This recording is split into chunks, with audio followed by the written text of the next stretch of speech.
জাতিকে বলে জানাচ্ছি, জেল বলে ভাবি না, শেল বলে ভাবি না। যতক্ষণ পর্যন্ত দেহে শ্বাস আছে ততক্ষণ পর্যন্ত হাদিসের অনুবাদ করবো ইনশাআল্লাহ।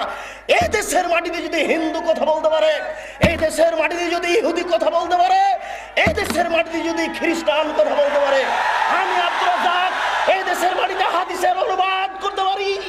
আমি এই দেশের মাটিতে হাদিসের অনুবাদ করতে পারি। দেশবাসী জেনে রাখো, দেশ শ্বাস থাকাকালীন অনুবাদ করবই করব। দেহে শ্বাস থাকাকালীন অনুবাদ করবই করব। নবী বলেছেন, আলী ছাড়বে না কোনো ছবি মূর্তি, সবকে ভেঙে খান খান করে দাও। তুমি ছাড়বে না কোনো উঁচু কবর, তুমি সবকে ভেঙে সমান করে দাও। মুসলিম। জনাব জজ হাইকোর্টের মালিক জজ সাহেব, আপনাকে বলে রাখছি, আপনি মনে রাখুন, কালকে যদি আমাকে আদালতে দাঁড়াতে হয় তাহলে আমি মুসলিম খুলে আপনার সামনে অনুবাদ করে দেখাবো।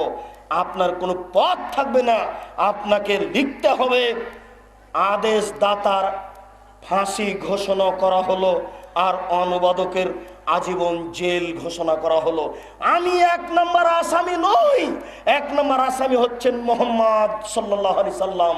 তিনি হলেন আদেশদাতা, আমি হলাম অনুবাদক। তিনি হলেন আদেশদাতা, আমি হলাম অনুবাদক। তিনি হলেন আদেশদাতা, আমি হলাম অনুবাদক। জজ সাহেব, হাইকোর্ট জজ কোর্টের আপনাকে অনুরোধ করে বলছি, আপনি আমাকে এক নম্বর আসামি করতে পারবেন না, অসম্ভব।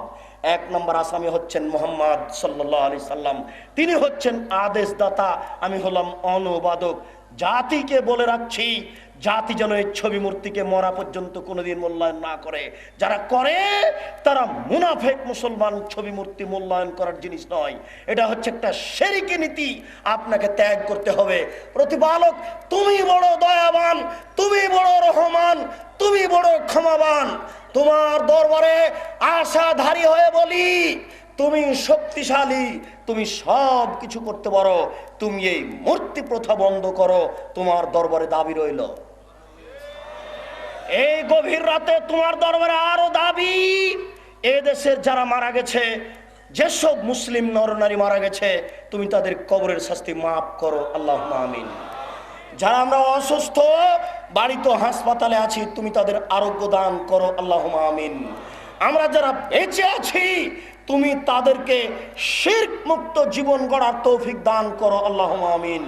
তুমি আমাদেরকে এই আহলে হাদিস আন্দোলনের ছায়াতলে থেকে কোরআন এবং সহিহ হাদিস অনুযায়ী চলার তৌফিক দান করো, আল্লাহুম্মা আমিন।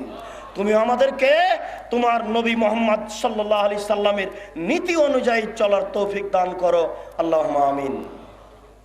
সম্মানিত উপস্থিতি, বের হওয়ার সময় গেটে একটা বাক্স দেখা যাবে, মাদ্রাসার নির্মাণ।